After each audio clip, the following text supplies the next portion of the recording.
Yo quiero iniciar este panel con una pregunta para nuestro conferencista de la apertura del evento, Alejandro Barragán.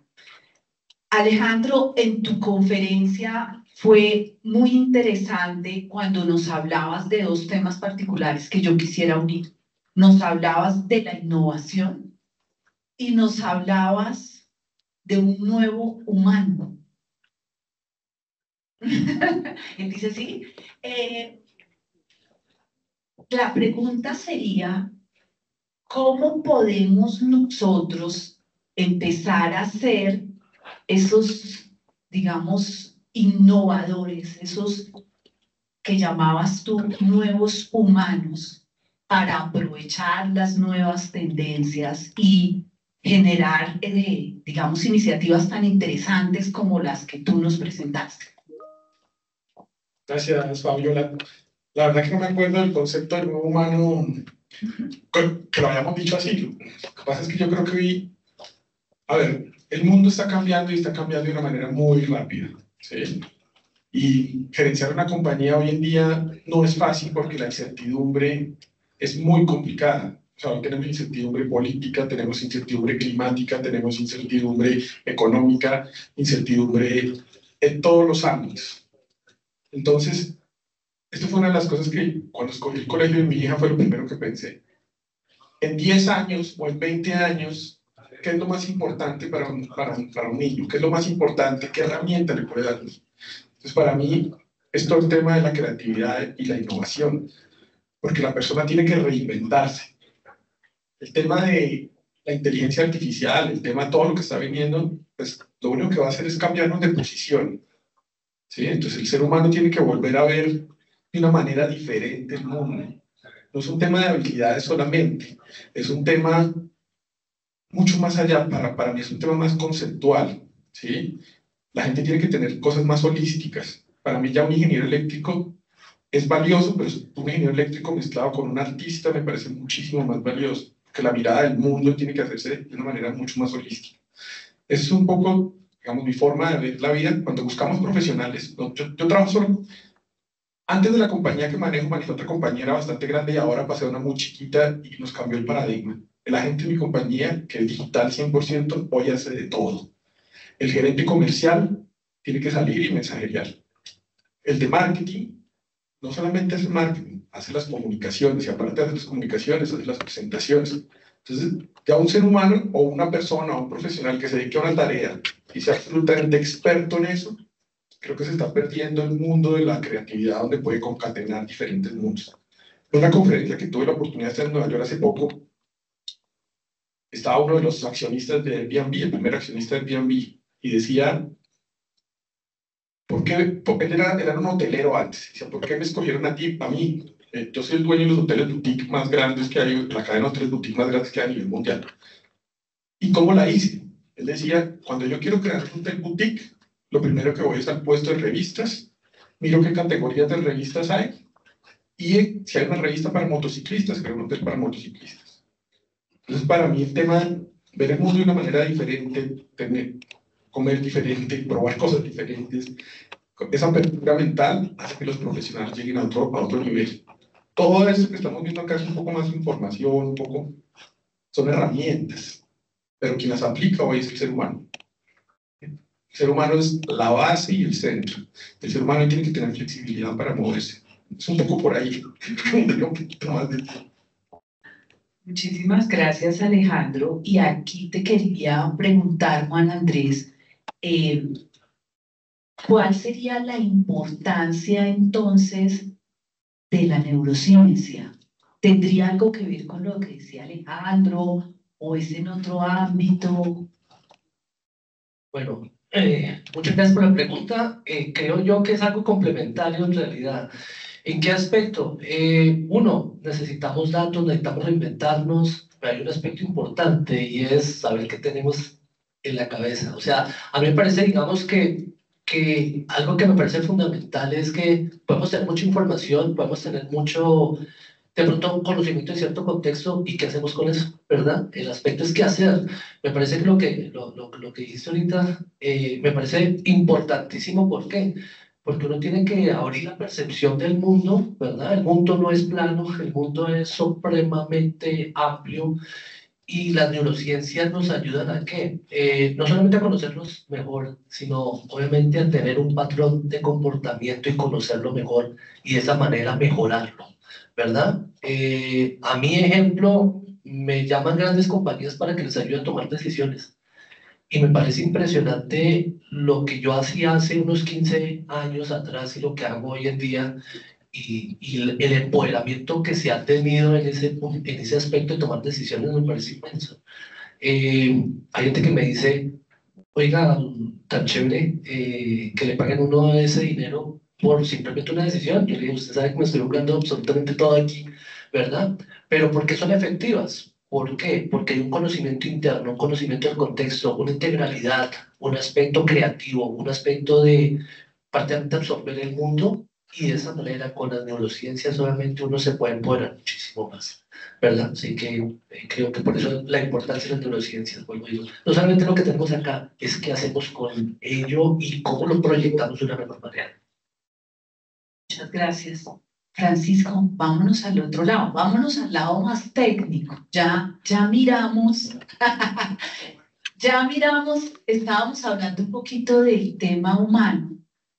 ¿Tú cuáles cuidados consideras que deberían tener las organizaciones al momento de empezar a utilizar los datos y la inteligencia artificial?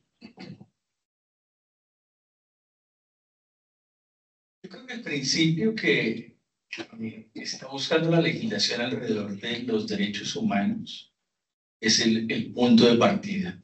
No estamos tocando temas súper sensibles para que sean solamente mercantilistas.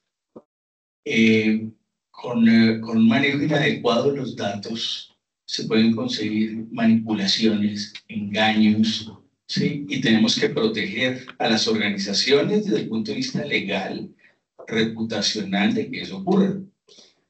Un ejemplo de algo que no debe ocurrir.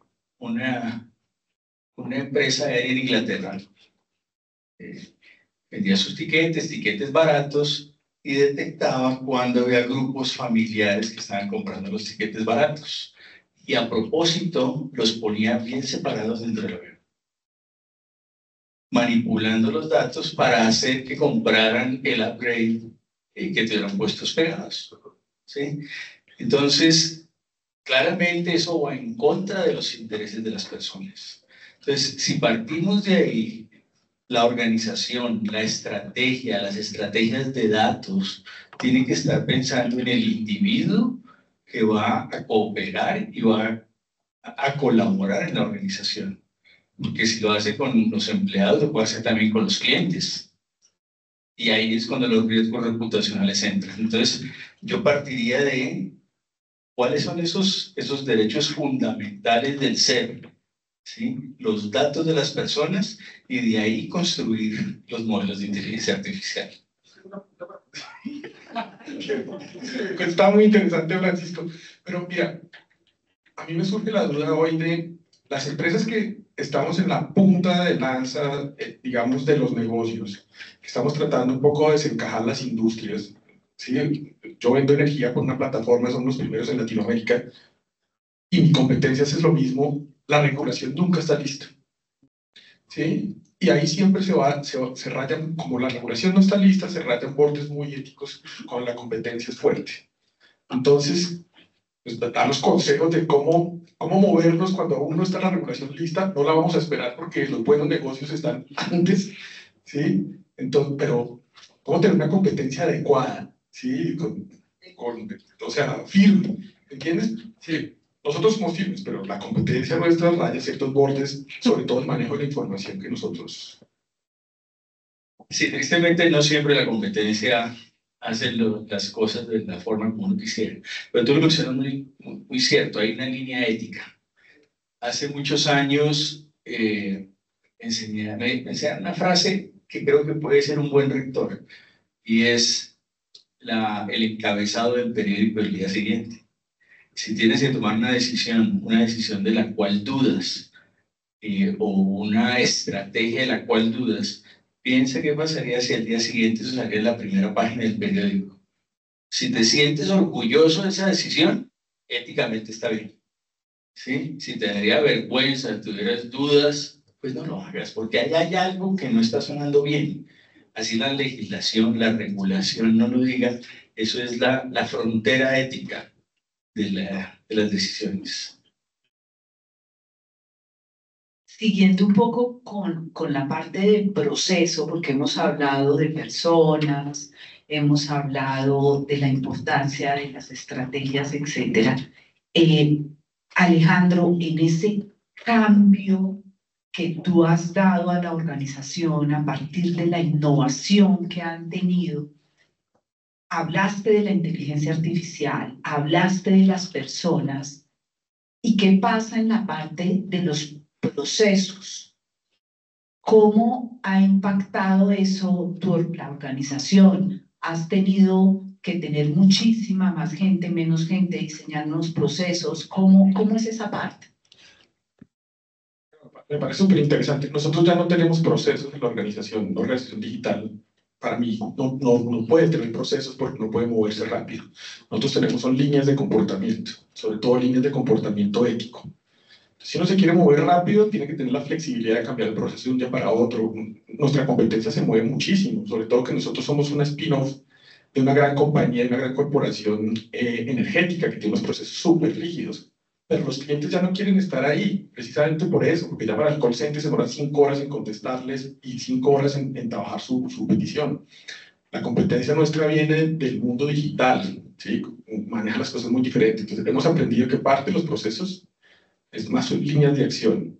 Y desde el punto de vista de datos, para nosotros los datos son muy valiosos porque nosotros no tomamos una decisión hoy.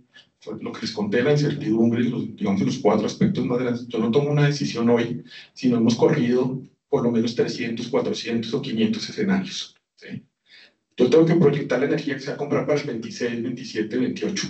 ¿Sí? Digamos, ahí es donde se genera el valor de la compañía. Que estamos corriendo nosotros modelos ideológicos, modelos de demanda, modelos de comportamiento del cliente, y creamos una serie de escenarios. Y ahí sí viene una cosa que yo valoro mucho y por eso hablaba del ser humano, la intuición. ¿Sí? La intuición del experto, que es ese sentimiento que se siente acá. No por ser más gordito tengo más.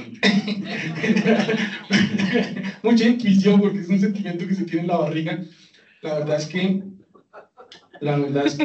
la intuición del experto es una cosa fundamental.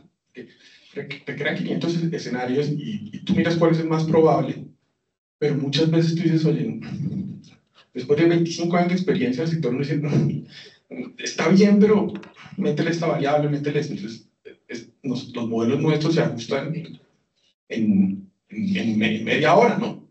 Se ajustan. También hacemos, por ejemplo, tracking de la competencia digital. ¿Sí? Es decir, yo todos los días veo tarifas de la competencia, precios de la competencia, volúmenes de la competencia. Todo el tiempo estamos traqueando digital, todo el tiempo estamos pronosticando digital. Entonces, ahora, el tema de la importancia entonces es clave. Ustedes son los expertos. Ahí lo único que yo pongo es el factor humano, porque quien llena los datos siempre es una persona. Entonces, a ese mal genio no lo metió bien. Y así, es muy... es muy importante mirar, digamos, los perfiles de la gente que trabaja en eso, cambiar la cultura organizacional, sobre todo la cultura organizacional. ¿Sí? La cultura hace las compañías, y lo decía, bueno, yo no me acuerdo, uno de estos gurús de la estrategia, la cultura se come en desayuno.